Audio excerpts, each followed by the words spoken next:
Bom dia a todos, meu nome é Henrique Almeida Bort, aluno do curso de graduação em odontologia da Universidade Federal de Pelotas e bolsista de iniciação científica CNPq.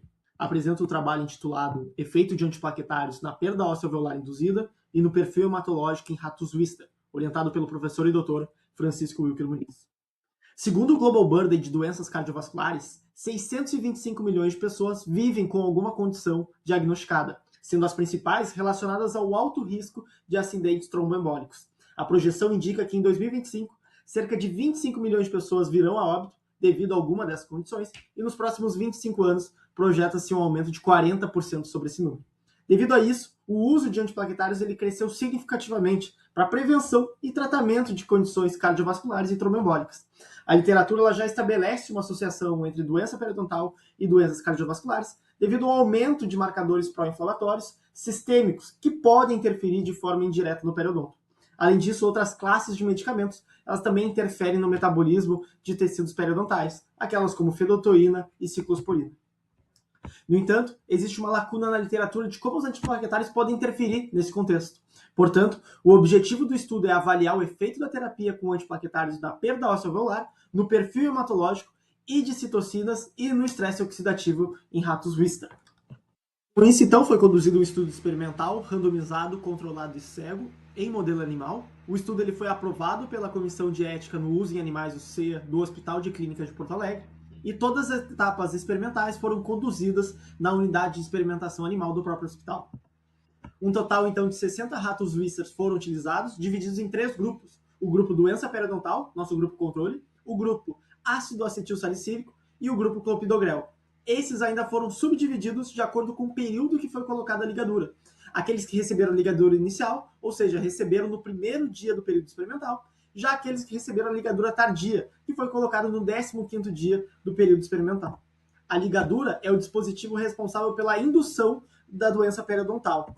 Basicamente, o protocolo consiste em realizar uma marria com fio de seda 4-0 ao redor de toda a extensão cervical do segundo molar superior esquerdo de cada animal, facilitando assim o acúmulo de biofilme. A administração dos fármacos se deu por gavagem via oral e foram administradas uma vez ao dia durante os 30 dias experimentais do estudo, sendo os grupos testes o uso de ácido acetil salicílico e o bisulfato de clopidogrel. Portanto, no primeiro dia realizou-se a pesagem e randomização dos grupos, a primeira coleta sanguínea e a colocação da ligadura nos grupos correspondentes ao dia 1, e também o início da administração de antiplaquetários nos grupos testes. No dia 15, houve a segunda coleta sanguínea e a colocação da ligadura nos grupos que receberiam na metade do período experimental, e no último dia, lá no dia 30, houve a finalização da administração dos antiplaquetários, a terceira coleta sanguínea, eutanásia dos animais e a ressecção das maxilas. Dos procedimentos laboratoriais, realizou-se a análise morfométrica das maxilas. Após resseccionadas, elas passaram pelo processo de desproteinização e coloração. Mediu-se a distância da junção cemento-esmalte até a crista óssea alveolar, através de fotos padronizadas, utilizando o software ImageJ, e também a análise da perda óssea dos molares era dividida em 5 medições, conforme mostra a imagem.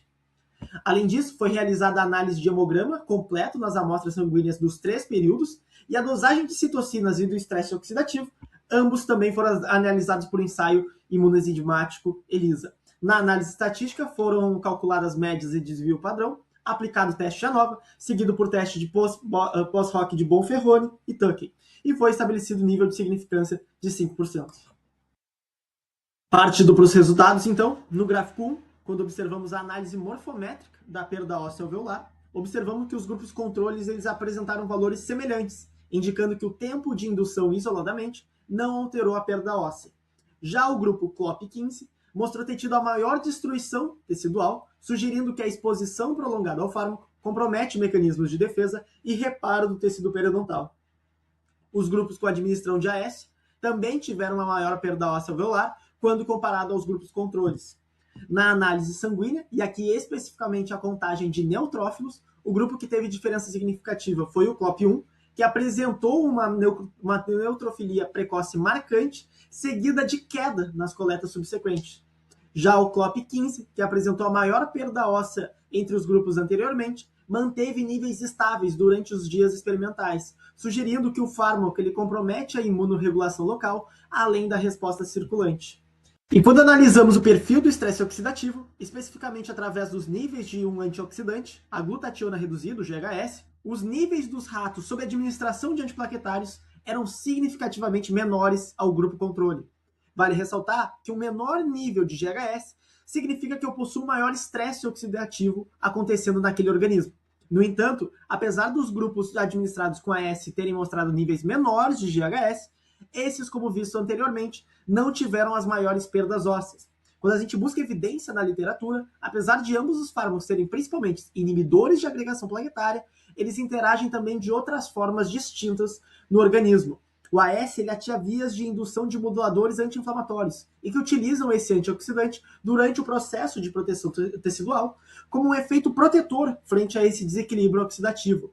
Já o clopidogrel, apesar de também ter baixos níveis de GHS, ele interfere mais na função das células hematológicas, demonstrando uma falha na modulação da resposta inflamatória local, o que hipotetiza que o seu uso prolongado poderia ser um agravante à doença periodontal.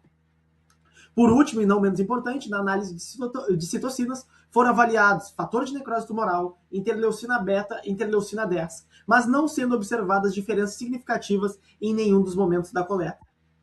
Como conclusão do nosso trabalho, o grupo que recebeu a administração de clopidogrel com ligadura tardia, o CLOP15, apresentou a maior perda óssea alveolar.